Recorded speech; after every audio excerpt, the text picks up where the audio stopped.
فوسوس لهما الشيطان ليبدي لهما ما وري عنهما من سوآتهما وقال ما نهاكما ربكما عن هذه الشجرة إلا أن تكونا ملكين أو تكونا من الخالدين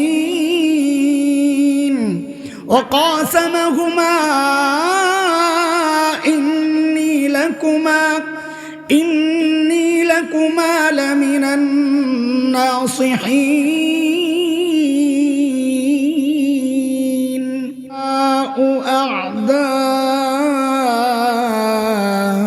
أعداء الله النار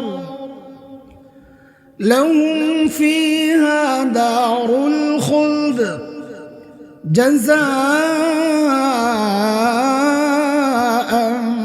بما كانوا بآياتنا يجحدون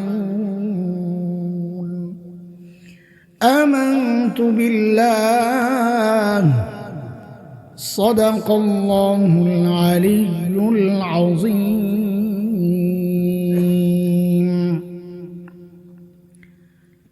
হযরত শেখ মোহাম্মদ মুকিম শাহ রহমতুল্লাহ আলাইহি তার পরিবার এবং মুসলিম উম্মার মাগফিরাতের উদ্দেশ্যে আয়োজিত আজকের এই চতুর্থ বার্ষিক তাফসীরুল কোরআন মাহফিলের এই মুহূর্তের মুহতারাম সভাপতি অতিথিবৃন্দ হযরত উলামায়ে কিরাম মুরব্বিয়ানে আযম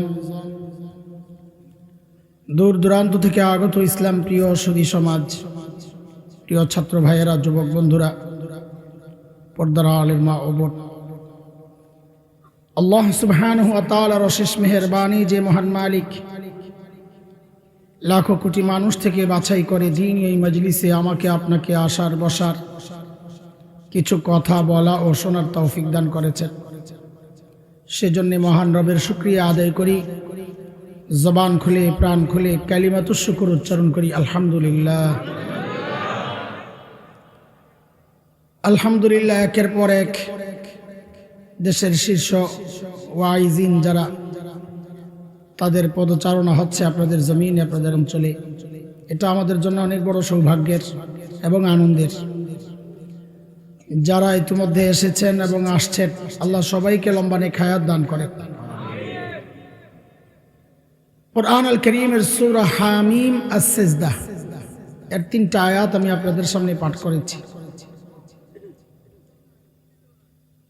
আল্লাহ তাআলার কাছে তৌফিক চাই এই আয়াতগুলোকে সামনে রেখে, মালিক আমি যে কথাগুলো বলার নিয়ত করেছি সেই কথাগুলো আমাকে সহজে বলার, আপনাদেরকে সহজে বুঝার এবং আমাদের সবাইকে উপলব্ধি করে আমলের তৌফিক দান করেন।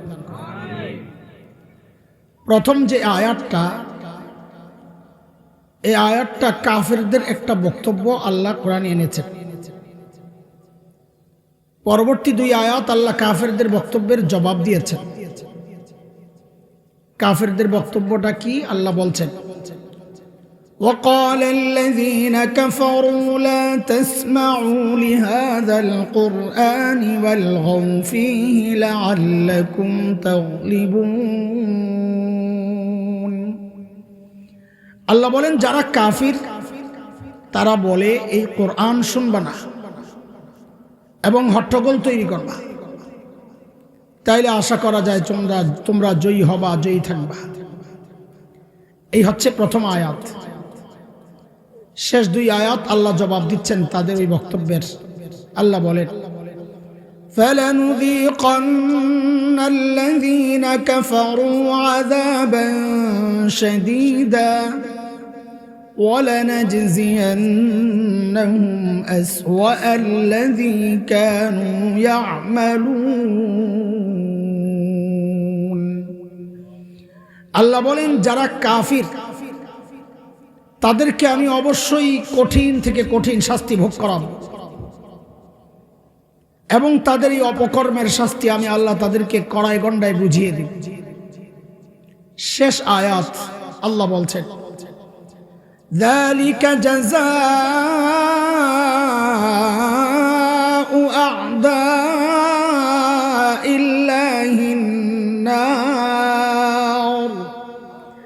لهم فيها دار الخلد جزاء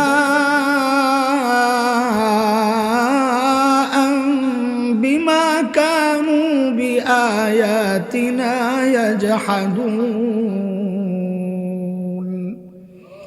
আল্লাহ বলেন এই যে শাস্তি জাহান্নাম, আল্লাহর দুশমনদের শাস্তি, এই শাস্তি তাদের জন্য চিরকাল, তারা চিরকাল জাহান্নামে থাকবে। কেন? কারণ তারা আল্লাহর আয়াতকে অস্বীকার করেছে। এই হচ্ছে আয়াত তিনটার মোটামুটি তর্জমা। ইমাম কুরতুবী রহমতুল্লাহ আলাইহ তাফসীরে কুরতুবীর মধ্যে রাঈসুল মুফাসসিরিন হযরত আব্দুল্লাহ ইবনে আব্বাস রাদিয়াল্লাহু আনহুমার বর্ণনা এনেছেন যে এই আয়াতগুলো আল্লাহ মক্কার কাফিরদের সম্পর্কে নাজিল করেছেন। কাদের সম্পর্কে বলেন? মক্কার কাফির। বলেন কাদের সম্পর্কে? নবী আলাইহিস সালাম দুনিয়ায় আসার আগে মক্কায় কাফের ছিল না? ছিল না? ছিল। ওদের সম্পর্কে নবী আলাইহিস সালামের নবুয়ত দাবির পর যারা কাফের হয়েছে ওদের সম্পর্কে। তো আমরা সহজে বলার জন্য, সহজে বোঝার জন্য আমরা বলবো আবু জাহেলদের সম্পর্কে নাজিল হয়েছে। বলেন কাদের সম্পর্কে? আবার বলেন, আমার সাথে টাচে থাকতে হবে আর কি, মানে কথা বলা লাগবে। চুপচাপ মানুষের সাথে আমি কথা বলতে পারি না। এটা একটা ক্লাসের মতো না, আপনারা বসলেন, আমি মুখস্থ চোখ বন্ধ করে টানতে থাকলাম, খালি সুন্দর তো লাগছে কিন্তু কিছু নিতে পারলেন না, তাহলে তো হইল না। না, সবক যেভাবে পড়াই বয়ান ওইভাবেই করি, তা আপনারাও ওইভাবে শোনেন, একটু একটু করে শুনবেন আর জবাব দিবেন, ঠিক আছে ইনশাআল্লাহ? কাফেরদের বক্তব্যের মূল পয়েন্ট দুইটা। এক, এই কোরআন শুনবা না। দুই, হট্টগোল তৈরি করবা। সহজে যদি বলি তো অন্যদেরকে বলে কাউকে শুনতেও দিবা না। তাহলে কয় কথা বলেন? এক, নিজে কোরআন শুনবা না। দুই, কাউকে শুনতে দিবা না। মূলত বক্তব্যটা কাফেরদের না, মূলত বক্তব্যটা ইবলিসের। কার?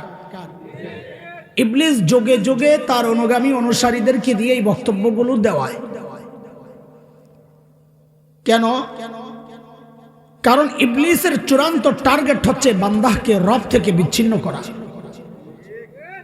আচ্ছা, একটা কথা আগে বুঝালাম, বয়ানের তো একটা ধরন আছে। আমি তো অনেক দূর থেকে ঘুরে আসি, জায়গায় পৌঁছতে আমার দেরি লাগে। এখন শুরুতে অনেকের মনে হইতে পারে কিছু এলোমেলো কথা চলতেছে। হ্যাঁ, এলোমেলো কথাই, তবে একটা উদাহরণ শোনেন তাইলে বুঝবেন বিষয়টা কি। বাড়িতে মেহমান আসছে, তো মেজবান হোস্ট বাড়িওয়ালা বাজারে যাবে।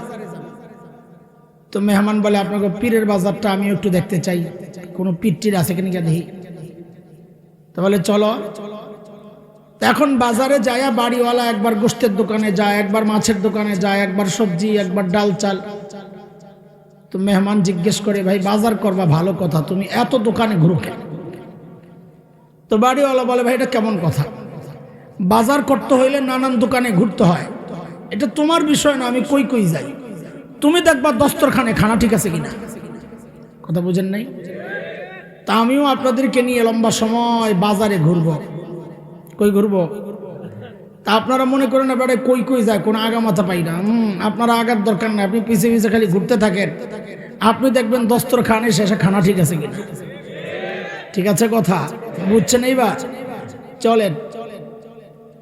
শয়তানের চূড়ান্ত টার্গেট হচ্ছে বান্দাহকে রব থেকে বিচ্ছিন্ন করা। এটা শয়তান বলেছে। আল্লাহ আবার কোরআনে আমাদেরকে জানাইয়া দিয়েছেন, সূরা আরাফ 16 নম্বর আয়াত। শয়তান কি বলে? আল্লাহ বলছেন, قال فبما أغويتني لأقعدن لهم صراطك المستقيم। আল্লাহ যাদের কারণে আমারে তাড়াইছেন আমি ওদেরকে ছাড়বো না। বলে কি করবি? বলে তারা যেই রাস্তা সিরাতে মুস্তাকিম দিয়ে আপনার কাছে আসবে আমি ওই রাস্তায় বসে যাব, আসতে দিব না। তাহলে শয়তানের চূড়ান্ত টার্গেট হচ্ছে বান্দাকে রব থেকে বিচ্ছিন্ন করা। এই টার্গেট বাস্তবায়নের রাস্তা কি? শয়তান বহু চিন্তা করে রাস্তা পাইছে, যে রাস্তা একটাই, বান্দাকে আসমানি কিতাব আমাদের জন্য কোরআন বান্দাকে কোরআন থেকে দূরে সরায়া দাও, তো বান্দা অটোমেটিক রব থেকে বিচ্ছিন্ন হয়ে যাবে। এই কথাটা বোঝার জন্য সূরা রহমানের প্রথম 3টা আয়াত একটু খেয়াল করেন, তাহলে এই কথাটা বুঝে আসবে যে বান্দা কোরআন থেকে দূরে সরলে রহমান থেকে কেমনে বিচ্ছিন্ন হয়। আল্লাহ বলেন, আর রহমান আল্লামাল কুরআন খলাকাল ইনসান। আয়াত 3টার একদম সিরিয়াল খেয়াল করেন।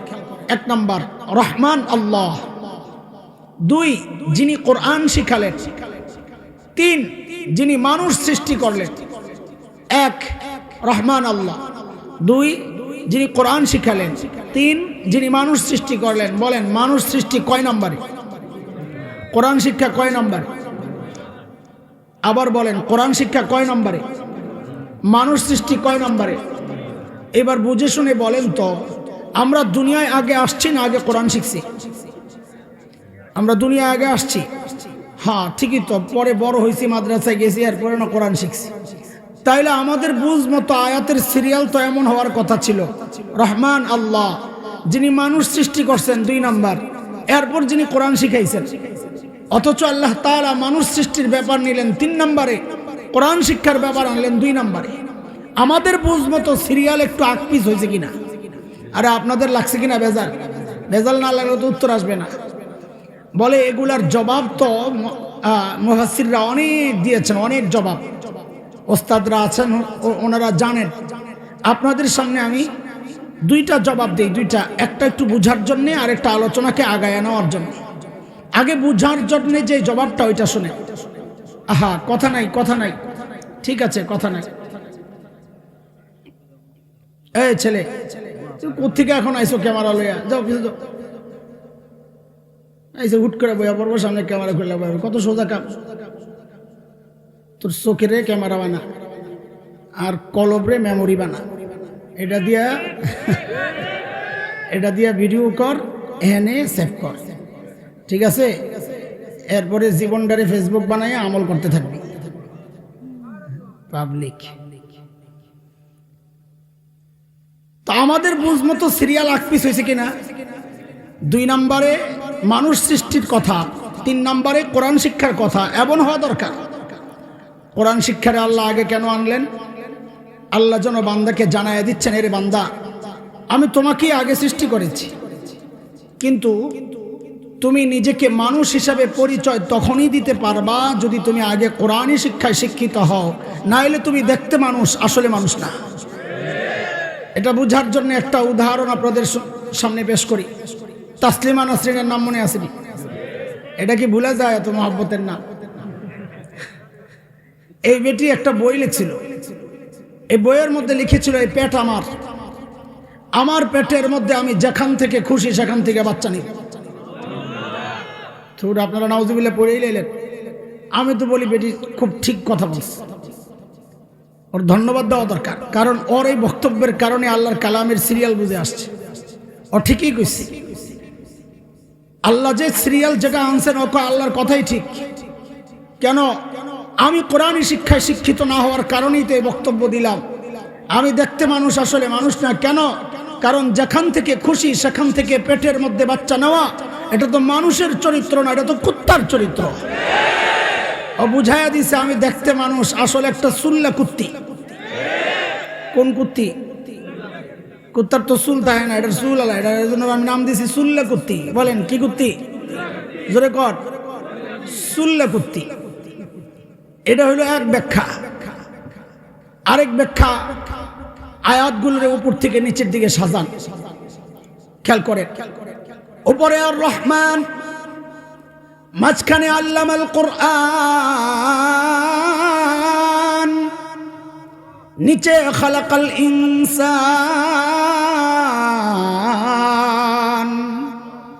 আমার সাথে বলেন, উপরে রহমান, উপরে মাঝখানে কোরআন, বলেন মাঝখানে, নিচে ইনসান, বলেন নিচে। উপরে রহমান, মাঝখানে কোরআন, নিচে ইনসান। আল্লাহ যেন বলছেন বান্দারে আমি রহমান উপরে, তুমি মানুষ নিচে। আমি রহমানের রহমত যদি তুমি মানুষ পর্যন্ত আনতে চাও, দুনিয়ার কোনো তন্ত্রে মন্ত্রে কাজ হবে না, ইজমে কাজ হবে না। রাস্তা একটাই, রহমান আর বান্দার মাঝখান দিয়া কোরআনকে ঢুকায়া দাও। মাঝখানে কোরআন ঢুকবে তো বান্দার সম্পর্ক রহমানের সাথে হবে। তার মানে কোরআন নাই, বান্দার সাথে রহমানের কোনো সম্পর্ক নাই। এই জন্যে শয়তানের চূড়ান্ত টার্গেট হচ্ছে বান্দাকে রব থেকে বিচ্ছিন্ন করার জন্যে। ও যে প্রক্রিয়া বের করেছে, যে পদ্ধতি বের করেছে, সেটা হচ্ছে বান্দারে কোরআন থেকে দূরে সরাও, বান্দা অটোমেটিক রহমান থেকে বিচ্ছিন্ন হয়ে যাবে। কিন্তু আমি কই আছি এখন? বাজারে কই আছি? হ্যাঁ, খেয়াল রাখা লাগবে। বাজারের কথা ভুলে গেছেন তো কি মনে রাখতেছেন আপনারা? আমার কিন্তু অভ্যাস খারাপ আছে, পড়া না পারলে আমি কিন্তু মুরগি বানাই দেবো। আমার পড়া মনোযোগ দিয়ে শুনবেন, আবার জবাবে বলবেন। এলোমেলো কথা নাই, লাইনের কথা চলতেছে, মনোযোগ দিয়ে শোনেন। শয়তান বড় বাটপার। বাটপার কোনোদিন মানুষকে এক পদ্ধতিতে ধোঁকা দেয় না, তো ধরা পড়ে যাবে। আর শয়তান নিজেও এটা আল্লাহকে বলেছে, আমি আপনার বান্দারে ধোঁকা দেওয়ার ক্ষেত্রে এক পদ্ধতি গ্রহণ করব না। সূরা আরাফ আয়াত 17। শয়তান কি বলে? সুম্মা লাআতিয়ান্নাহুম মিন বাইনি আইদিহিম ওয়া মিন খালফিহিম ওয়া আন আইমানিহিম ওয়া আন শামাইলিহিম ওয়া লা তাজিদু আকসারাহুম শাকিরিন। বলে আমি সামনে দিয়া, পেছন দিয়া, ডান দিয়া, বাম দিয়া হামলা করব। মুফাসসিররা অনেক ব্যাখ্যা করেছেন, এর মধ্যে একটা ব্যাখ্যা এটাও, শয়তান মানুষকে এক পদ্ধতিতে ধোঁকা দিবে না, এক পদ্ধতিতে ধোঁকা দেয় না। এই পদ্ধতি এখানে কয়টা আসছে? সামনে দিয়া, আমি দিক বলি, বাচ্চারা তোমরা নাম্বার বলো। সামনে দিয়া, পেছন দিয়া, ডানে দিয়া, বামে দিয়া। কটা হইল? ঠিক 2 আয়াত পর 20-21 নম্বর আয়াতে আল্লাহ আমাকে আপনাকে উদাহরণ হিসাবে দেখায় দিয়েছেন। দেখো দেখো, শয়তান যে কইছে চারদিক দিয়ে হামলা করবে, তো দেখো তোমাদের বাবা মাকে ধোঁকা দেওয়ার ক্ষেত্রেও শয়তান এক পদ্ধতি গ্রহণ করে নাই, 4টা পদ্ধতি গ্রহণ করে তারপরে ধোঁকা দিস। কয় পদ্ধতি? চলেন ওই 4 পদ্ধতি একটু দেখি, তারপর আমরা আমাদের দ্রুত মূল কথায় ঢুকে যাব। আল্লাহ বলেন, فوسوس لهما الشيطان ليبدي لهما ما وري عنهما من سوآتهما وقال ما نهاكما ربكما عن هذه الشجرة إلا أن تكونا ملكين أو تكونا من الخالدين وقاسمهما إني لكما لمن